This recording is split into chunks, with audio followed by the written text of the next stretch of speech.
Hey guys, welcome to Thursday's edition of Mom Talk TV. I am Brittany, and this week's topic is on public discipline versus home discipline. Yeah, this is an interesting topic. I apologize in advance for the terrible lighting. It is obviously nighttime out, and I've had a very stressful day with my little guy. He has been a cranky pants, and my original plan was to record in my new office space, but obviously things happen and kids get cranky, so he's now in bed, thankfully, and I am able to record this video. So I do apologize for the terrible lighting that I do have. So I hope you guys can actually see me. I don't know if it's bright enough or distorted, so I do apologize for that in advance. So to continue on, like I said, this week's topic is on home discipline versus public discipline. And I have a 5-year-old and a 1-year-old, and I do have a 3-year-old stepdaughter, but we don't get her often enough that we really take her out anywhere. Like, I don't think we've ever actually taken her out really anywhere because we just don't have her for a long period of time. So it would mostly be my 1-year-old and my 5-year-old boys.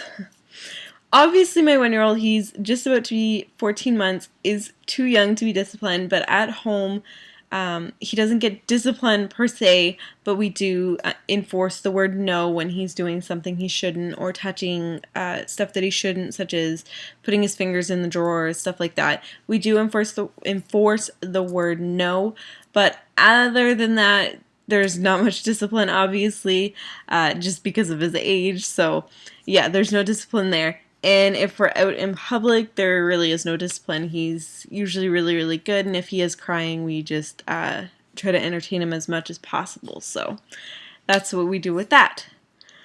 My 5-year-old, on the other hand, is a handful. He's a troublemaker. He is a booger, and yeah, he's definitely challenging. I'll say that. Yeah, he's really challenging. For him, okay, so here are the things we do with him at home compared to in public.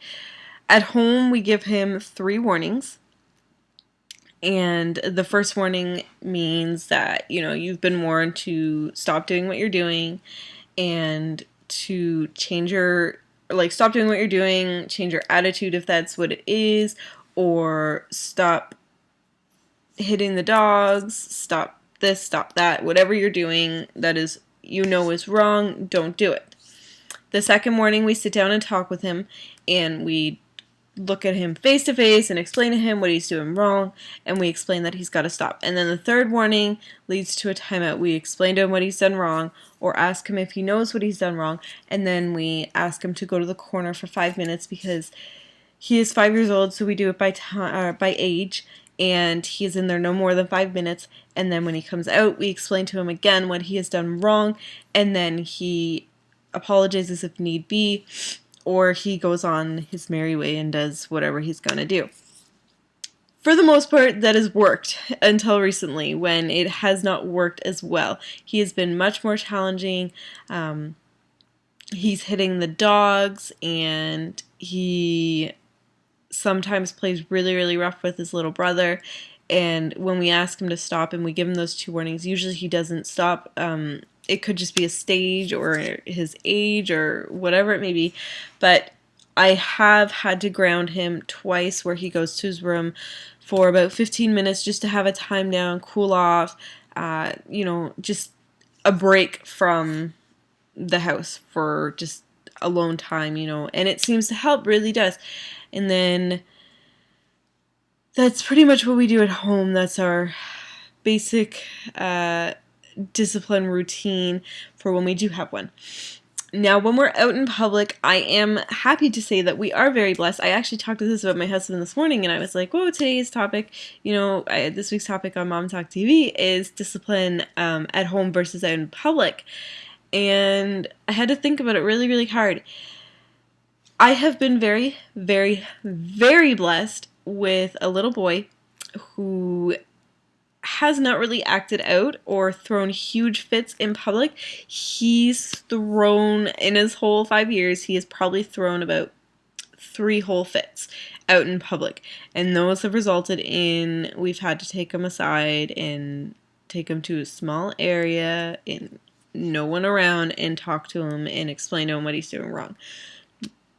But on the occasions where he is normally good, but he does sometimes act out or gets really upset or frustrated or whatever because he can't get a toy or candy or something like that, then we just take him aside and we explain to him, like, you know, we just hold his hand and explain to him, listen, you know, you can't always have that or something like that. But usually it works. Usually it does work. So we are very, very blessed to have a little boy who does listen on that behalf. When we are out in public, he does not really misbehave when we're out in restaurants. I know some kids can go absolutely crazy with temper tantrums, and then when you're in the store, some kids go absolutely furiously crazy over not getting a toy or not getting a candy bar. But Terry's never really done that. I don't, like I said, I think I recall maybe 3 times where he's acted like that. But other than that, he's a really good kid, like super good out in public.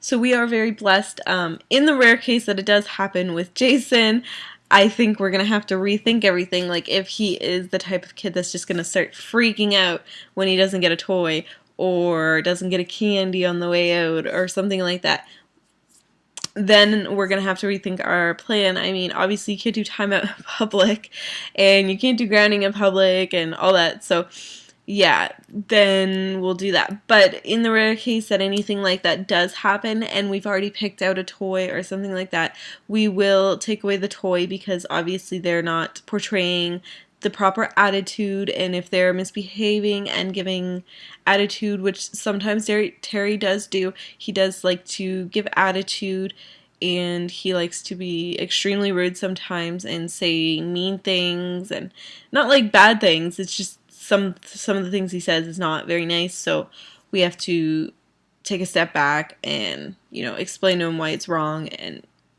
sometimes he continues it and sometimes he doesn't. So we will probably have to rethink that when we have 2 boys out in public and Jason's a few years older, because right now obviously he's way too young for being punished in public. But just to put in there that I did forget to mention, I forgot to mention the fact that with Terry at home, if we have to, we will take away a couple of toys that he has if need be.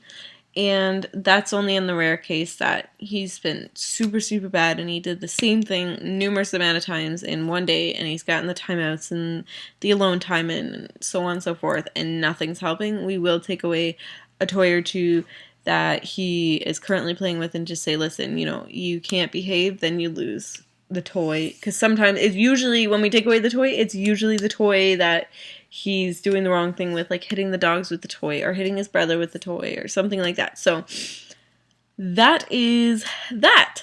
So let me know what your public discipline versus home discipline is in the comments below. Let the other ladies know in their comments, and let us know what you think of these videos. And if you have any questions, comments, or concerns, go ahead and post on our Facebook page, Mom Talk TV, or go ahead and post those comments below and let us know. That is everything for Mom Talk TV today on Thursday. Don't forget to tune in tomorrow, which is Friday, and that will be for Jessica's video on public discipline versus home discipline. I will see you next week, and have a great day. Bye!